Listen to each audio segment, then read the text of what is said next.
Permettez-moi d'honorer les grandes familles qui m'ont fait l'honneur de me recevoir. Je voudrais saluer la famille Binaté. Je voudrais vous dire merci. Merci pour votre présence. Je voudrais saluer la famille Bakayoko. Je voudrais saluer la famille Timité. Je voudrais saluer la famille Diomandé. Je voudrais saluer la famille Soumaoro. Chers parents, j'ai été reçu par ces 5 familles et je leur ai dit que j'étais venu leur confier le PPACI. J'étais venu leur confier la démocratie. Parce que c'est parce qu'il y a beaucoup de partis politiques. C'est parce que chacun peut dire ce qu'il a dit qu'on dit un pays est démocratique. Et je voudrais le réitérer ici. Chers parents, soyez les gardiens de la démocratie. Permettez que dans le Ouagadougou, la démocratie continue de rester. Et recevez tous ceux qui viendront parler de la Côte d'Ivoire. Merci encore une fois pour votre présence ici. Je voudrais saluer mon ami et frère, le coordinateur du district du Denguélé, le camarade Diaby Youssouf. Conseiller, merci. Merci parce que je t'ai dit, allons-y dans le Ouagadougou. Tu as dit, on s'en va dans le Ouagadougou pour pouvoir parler de la Côte d'Ivoire. Merci, cher frère, pour ta présence. Je voudrais saluer mon ami et frère, le coordinateur régional de la Bagoué, Konaté Navigué, symbole du dialogue direct, accord de Ouaga. Merci pour ton implication, pour ce que tu as fait pour la Côte d'Ivoire. Merci, très cher frère Navigué. Je voudrais saluer le coordinateur régional du Ouagadougou, Soumaoro Aboulaye. C'est merci. Merci parce que tu te bats. Ce n'est pas facile, et je le reconnais. Tu te bats pour ramener dans le cœur de nos parents la vérité. Et je suis venu faire 5 jours avec toi ici. J'ai vu comment tu te bats. Restons unis autour du coordinateur régional, de sorte que la vision du président Laurent Gbagbo puisse aller dans le Ouagadougou. Merci, c'est merci encore. Saluer la CA. Je voudrais saluer d'abord la CA du Folon, Astakone. Je voudrais te saluer, CA, merci. Je voudrais saluer la CA du Ouagadougou, Diomandé Blakissa, la Dame de Fer. Je voudrais te saluer. Merci d'avoir été au four et moulin. Je voudrais saluer la CA Bois-Bréjal qui est venue soutenir la coordination du Ouagadougou. Je voudrais saluer les secrétaires nationaux techniques, Lago Modeste, saluer tous les SNT ici présents. Zadibio, merci d'être venu depuis ces 3-4 jours. Je voudrais saluer tous les membres des différentes instances du parti. Je voudrais vous saluer. Merci pour cela. Je voudrais saluer aussi les imams et chefs de communauté. Le porte-parole de l'imam central, Bakayoko Madou, je voudrais te saluer. Le chef des communautés, chef des chefs, communauté des communautés, Oulaï Jean, je voudrais te saluer, chef. Merci. Merci d'être venu me saluer ce matin. Je voudrais aussi rendre hommage à des amis du président Laurent Gbagbo qui sont ici. L'adjudant-chef Bakayoko Bouaké, je voudrais lui rendre hommage, ami du président Laurent Gbagbo, qui a pris le combat du président Laurent Gbagbo. Je voudrais saluer aussi Dosso Mamadou, je voudrais le saluer, et saluer Binaté Mamadou, dit délégué. Je voudrais le saluer au nom du président Laurent Gbagbo. Merci pour tout ce que vous faites. Chers amis, population du Ouagadougou, jeunes du Ouagadougou, femmes du Ouagadougou, je voudrais vous saluer. Sérieux Otanslouma, je voudrais te saluer et vous dire merci d'être venu être témoin du fait que nous sommes dans le Ouagadougou. Merci d'être venu pour que on puisse reprendre le travail du président Laurent Gbagbo dans le Ouagadougou. Chers amis, depuis 5 jours, je suis ici. Plus de 5 jours pour le SNT Lago Fabrice, que nous sommes ici. Et je le dis, ici, je me sens bien. Je me sens bien dans le Ouagadougou. Et je vais témoigner que je me sens très bien. Amis du PDCI, je me sens bien dans le Ourodougou. Et merci d'être venu pour assister à ce témoignage. Je me sens bien parce que j'ai vu que l'esprit de réconciliation commence à avancer. Pendant 2 jours, avec les amis Alexis Zaroua, Eric Nyangui, le DICAM, nous avons marché dans les rues de Séguéla. Le premier jour, nous avons marché dans les rues de Séguéla vers 23 h. Et le lendemain, je leur disais que non, quand nous avons marché, nous étions habillés en civil. Donc, nous allons porter notre tenue du parti et nous avons marché à minuit, habillés aux tenues du parti. Et les gens passaient et ils nous saluaient. Et les gens passaient et on discutait. Et j'ai compris que on peut être du PPACI et puis se balader dans ces gars-là et puis il n'y a rien. Et je voudrais témoigner cela. Merci, chef, pour ce travail que vous avez fait. Et voilà pourquoi je ne voudrais pas m'attarder sur ce qui a été le petit problème. Voilà quelques jours dans le programme. Nous avons dit, nous partons à Morondon. J'ai appelé ma très chère camarade, Awa Gisèle Koné, depuis l'Allemagne, qui est la représentante adjointe du PPACI en Allemagne. Je lui ai dit, Awa, je m'en vais chez toi à Morondon. Je m'en vais saluer tes parents. Elle m'a dit, président, je vais te faire accueillir chez moi. Mais je n'ai pas pu arriver à Morondon parce qu'on m'a empêché d'arriver à Morondon. Je suis revenu à Kani. On voulait parler à Kani. Je n'ai pas pu parler à Kani parce qu'on m'a empêché de parler à Kani. Je suis revenu à Tiesso. Je n'ai pas pu parler à Tiesso parce qu'on m'a interdit de parler à Tiesso. Je me suis posé la question de savoir qui est-ce qui est la base de ça. Et depuis hier, je le dis, je reste convaincu que l'État de Côte d'Ivoire, je reste convaincu que les dirigeants du RHDP ne sont pas à la base de ça. Pourquoi je le dis? Si le président Alassane Ouattara ne veut pas que Stéphane Kipré parle dans le Ourodougou, ce meeting que nous sommes en train d'avoir actuellement là, il n'aura pas lieu. Si le président de la République ne veut pas que on rentre ici, il suffit de saisir le préfet et on vient et il n'y a pas de meeting. Donc ce n'est pas les dirigeants, ce n'est pas le chef de l'État. Mais je vais vous expliquer c'est qui. Ce sont les bébés galeux, ceux qui sont contre la paix en Côte d'Ivoire. Ce sont les cadres qui ont peur que la vérité soit rétablie dans leur village. C'est eux qui sont à la base. Ce sont les gens qui abusent du pouvoir, qui empêchent les gens d'arriver dans leur village. Pourquoi ils empêchent les gens?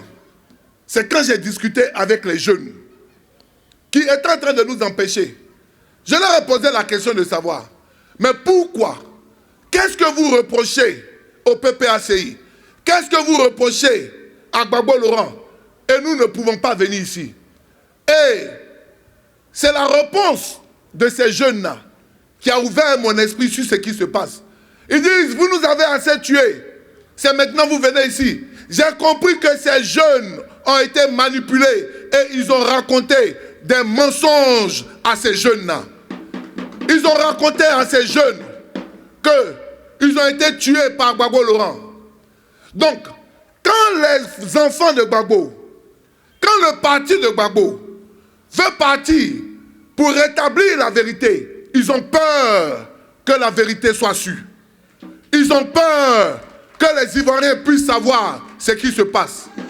Donc, c'est eux moins qu'ils prennent les populations en otage. Et je voudrais demander, du haut de cette tribune, arrêtez de gâter le travail que Alassane Ouattara veut faire pour la paix, parce qu'aujourd'hui, Alassane Ouattara, Bédié et Gbagbo se parlent, arrêtez de gâter leur travail. Arrêtez de croire que ce pouvoir-là, vous pouvez en faire ce que vous voulez. Kani, c'est la Côte d'Ivoire. Morodon, c'est la Côte d'Ivoire. Et vous n'avez pas le droit de nous empêcher d'arriver là-bas. C'est pour cela, oui, le RHDP peut ne pas être à la base des actions isolées de ces cadres, des actions isolées, des actions malsaines de tous ces petits cadres à la petite pensée politique. Mais il faut que le RHDP condamne officiellement ces genres d'agissement-là. Il faut que cela soit condamné. Oui, on peut ne pas savoir, on ne peut ne pas envoyer des gens pour poser des actes. Mais dès que les actes sont posés, si tu ne condamnes pas, tu te rends complice de ces actes. Et je le dis, le RHDP peut ne pas envoyer ces gens pour pouvoir faire cela. Mais il faut que le RHDP officiellement condamne ce qui s'est passé pour qu'ils puissent comprendre que la Côte d'Ivoire a changé, que la Côte d'Ivoire a évolué. À chaque fois que un cadre du PPACI pose des actes qui ne sont pas corrects, le président Laurent Gbagbo condamne officiellement et il dit « Je n'accepte pas ce genre de choses ». RHDP, condamnez ce qui s'est passé, le fait que à Tiesso, nous avons été violentés. À Tiesso, ils ont cassé les chaises, ils ont cassé les bâches. Condamnés pour éviter que des actions comme ça puissent continuer. La Côte d'Ivoire n'a plus besoin de ça.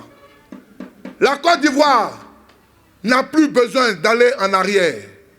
Nos parents se sont battus pour les acquis de la démocratie. On ne peut plus revenir en arrière. Houphouët Boigny s'est battu pour que la Côte d'Ivoire puisse avoir l'indépendance. Est-ce que nous allons accepter qu'on vienne nous arracher notre indépendance? Houphouët Boigny, quand il a fini de se battre pour que la Côte d'Ivoire ait l'indépendance, Gbagbo Laurent s'est battu pour qu'on puisse avoir le multipartisme. Et on ne peut plus revenir en arrière. Donc voilà pourquoi, du haut de cette tribune, j'appelle le RHDP à condamner cela. Ce n'est pas bon ce que nous sommes en train de voir ici. Et il faut les arrêter. Et chers parents, pourquoi nous le disons? Pourquoi il faut l'arrêter? Ne nous trompons pas. Ce n'est pas parce que Kipre Stéphane est bêté qu'ils ont interdit Kipre Stéphane de parler à Tiesso. Non. Ce n'est pas l'ethnie qu'ils ont interdit. C'est parce que Kipre Stéphane a été envoyé par Gbagbo Laurent. Nous ne sommes pas dans un problème ethnique en Côte d'Ivoire. Il n'y a pas de problème ethnique en Côte d'Ivoire. Il y a des problèmes politiques en Côte d'Ivoire. Si il y avait un problème ethnique, Konaté Navigué, Diaby Oussouf, Kone Katina, Issa Malik, ils n'allaient pas partir en exil. Parce que ce sont des enfants du Nord. Tous ceux qui sont partis en exil, ce n'est pas les bêtés. Ce sont ceux qui se réclament en Gbagbo Laurent qui sont partis en exil. Donc, ne mélangeons pas l'ethnie à la politique. Parce que nous n'avons pas de problème ethnique. Et il ne faudrait plus que ce genre de discours vienne chez nous. Nous n'avons pas de problème entre les populations et entre les peuples de Côte d'Ivoire. Donc, toutes ces petites manipulations, chers parents, ça peut dégénérer. À cause de quoi? À cause de leurs petits postes qu'ils ont, les petits intérêts qu'ils ont. Quand tu penses que tu es fort, tu laisses les gens aller parler chez toi et puis tu rétablis la vérité. Mais dès qu'on commence à arriver, ils commencent à trembler sur eux comme des gens qui ne savent pas quoi. Mais vous êtes tombé sur les mauvaises personnes. Les enfants de Gbagbo Laurent ne savent pas reculer. Les enfants de Gbagbo Laurent, pour la paix, ils ne vont pas reculer. Nous ne reculerons pas. Parce que la Côte d'Ivoire a besoin de la paix. Ceux qui doivent reculer, c'est ceux qui veulent que la Côte d'Ivoire reste dans la belligérance. Ceux qui doivent reculer, c'est ceux qui veulent que la Côte d'Ivoire revienne dans la belligérance et garder nos populations captives. Mais aujourd'hui, le Ourodougou n'est que la première étape de la tournée nationale que nous allons engager dans le Nord. Allez leur dire que le PPACI fera le tour de toutes les sous-préfectures du nord de la Côte d'Ivoire et on va y aller. Nous irons partout dans le nord parce que le nord de la Côte d'Ivoire a besoin de la vérité. Le nord de la Côte d'Ivoire a besoin d'entendre la vérité et nous allons aller rétablir cette vérité-là. Nous avons commencé dans le Ourodougou. Mais je vais vous expliquer, chers parents, la symbolique du Ourodougou pour nous. Ici, dans le Ourodougou, il y a un fils de Côte d'Ivoire qui est quelqu'un qui, je dirais, a beaucoup fait, malgré sa position politique différente de la nôtre. Je voudrais saluer la mémoire du Premier ministre Ahmed Bakayoko, ici dans le Ourodougou. Je voudrais saluer sa mémoire parce que Ahmed Bakayoko avait l'esprit d'ouverture. Ahmed Bakayoko savait qu'on pouvait ne pas être du même parti politique et puis se fréquenter et puis il n'y a pas de problème. Ce que j'aimais, ce frère, Ahmed savait qu'il ne pouvait pas me faire changer mon affaire de Gbagbo. Moi aussi, je savais que je ne pouvais pas le faire changer son affaire de Ouattara. Et on était comme ça, et chacun respectait sa position. Mais cet esprit d'ouverture-là, c'est très important, chers parents. Je me rappelle quand nous étions en exil, en 2000, il y a eu une situation qui s'est posée. Après l'élection de 2020, il y a eu le blocus, où les cadres de l'opposition étaient enfermés chez le président Bédié. Tout était fermé. Ils ne pouvaient pas rentrer, ils ne pouvaient pas sortir. Au bout de plusieurs jours, le président Laurent Gbagbo a pris son téléphone et il a appelé Ahmed Bakayoko. Il lui a dit, monsieur le Premier ministre, aidez à faire lever ce blocus-là. Aidez à libérer ceux qui sont là-bas. Parce que la politique ne peut pas emmener, aller bloquer des gens qui n'ont pas de médicaments, qui n'ont pas ça. Ahmed Bakayoko s'est battu et il a fait lever ce blocus-là. Et ils ont été libérés. Pourquoi le président Gbagbo a appelé Ahmed Bakayoko? Parce qu'il savait que Ahmed Bakayoko avait un esprit d'ouverture. Il savait que Ahmed Bakayoko pouvait comprendre et Ahmed Bakayoko l'a fait. Et du Ourodougou, je voudrais demander à tous les cadres du RHDP, soyez comme Ahmed Bakayoko et ayez des esprits d'ouverture. Ayez des esprits d'ouverture. Parce que quand nous n'avons pas d'esprit d'ouverture, la situation politique de notre pays devient dure. On n'arrive pas à se parler. On n'arrive pas à se fréquenter. Et c'est compliqué. Et quand on n'arrive pas à se parler, à se fréquenter, on n'arrive pas à pouvoir avoir une pensée pour toute la Côte d'Ivoire. Parce qu'il y a plus important, chers parents en Côte d'Ivoire. Ici, dans notre pays, il y a des sujets qui sont plus importants que d'empêcher Stéphane Kipré d'arriver à Tiesso. Est-ce que quand tu as empêché Stéphane Kipré d'arriver à Tiesso, est-ce que le riz est devenu gratuit? Quand tu empêches Stéphane Kipré d'arriver à Tiesso, est-ce qu'on paye la NACAD? Donc, il y a des problèmes plus importants. La cherté de la vie, c'est un problème important. Aujourd'hui, tout est cher. Le kilo de riz, c'est compliqué.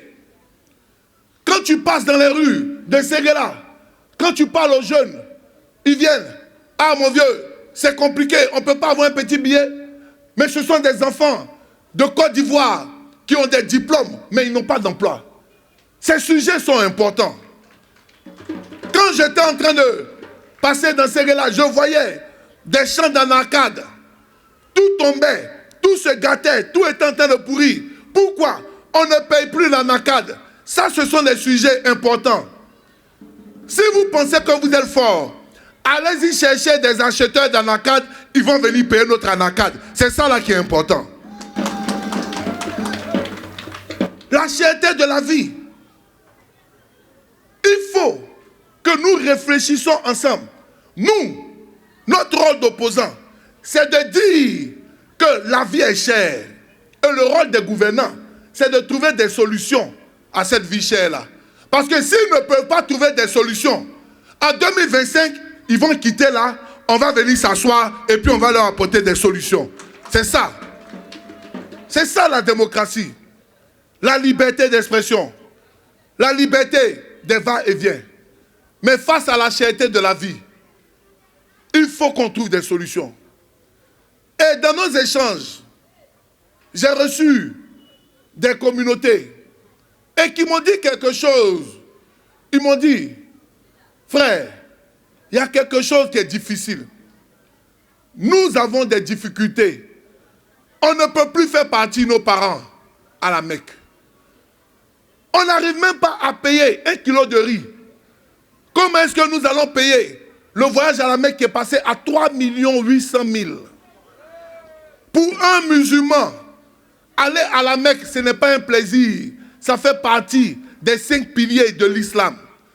Aller à la Mecque, que tu sois un musulman riche ou un musulman qui n'a pas assez d'argent, tu dois aller à la Mecque. Mais la cherté de la vie fait que nos parents ne peuvent plus aller à la Mecque. Et c'est ce que le président Laurent Gbagbo avait compris dans le temps. Voilà pourquoi il subventionnait le départ à la Mecque. Je voudrais demander au gouverneur de la Côte d'Ivoire, ramenez la subvention pour que chaque parent du nord de Côte d'Ivoire puisse s'offrir le voyage d'aller à la Mecque et de prier pour la Côte d'Ivoire. Il faut resubventionner le voyage à la Mecque. Il faut comprendre qu'il y a des musulmans qui n'arrivent même pas à manger correctement. Ce n'est pas parce qu'ils sont musulmans, c'est parce que la vie est chère. Ramenons la subvention du départ à la Mecque. Ça, ce sont des problèmes que nous devons aborder. Ça, ce sont des problèmes que nous devons voir, chers parents. Aujourd'hui, cher coordinateur régional, le PPACI a repris sa marche dans le Ourodougou. Le PPACI est revenu et vous devez aller partout pour implanter le parti. Vous devez aller partout pour pouvoir prêcher la nouvelle de la politique de décentralisation. Parce qu'on ne peut pas être dans le Ourodougou et il n'y a aucune usine de transformation d'ANACAD dans le Ourodougou. Ce n'est pas bon. On ne peut pas être dans le Ourodougou. Et puis, on est obligé de quitter Séguéla pour aller travailler à Abidjan. On ne peut pas être dans le Ourodougou.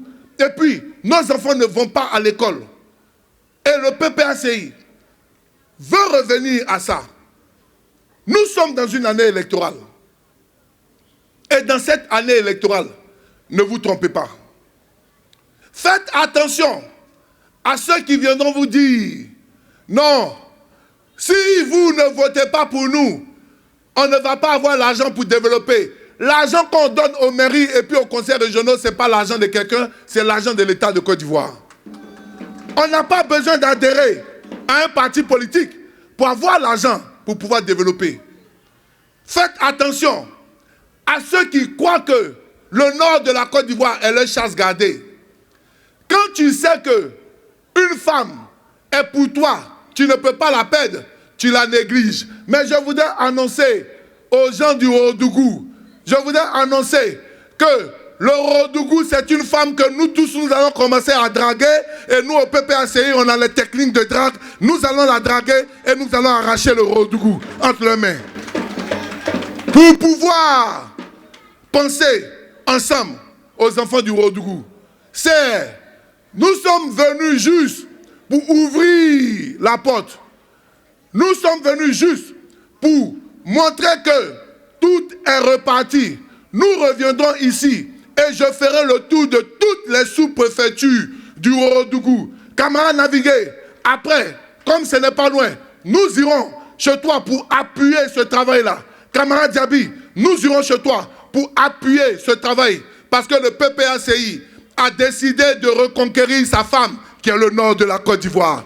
Le PPACI a décidé de reconquérir ses amis qui sont au nord de la Côte d'Ivoire. Que Dieu bénisse le Ourodougou. Que Dieu bénisse le président Laurent Gbagbo. Que Dieu bénisse Henri Konan Bédié. Et ensemble, reprenons la marche pour que les acquis de la démocratie ne soient pas perdus. Et que tous ceux qui sont contre la paix dans notre pays sortent de notre pays. Et que les enfants de Côte d'Ivoire restent main dans la main, chacun selon sa conviction. Je vous remercie.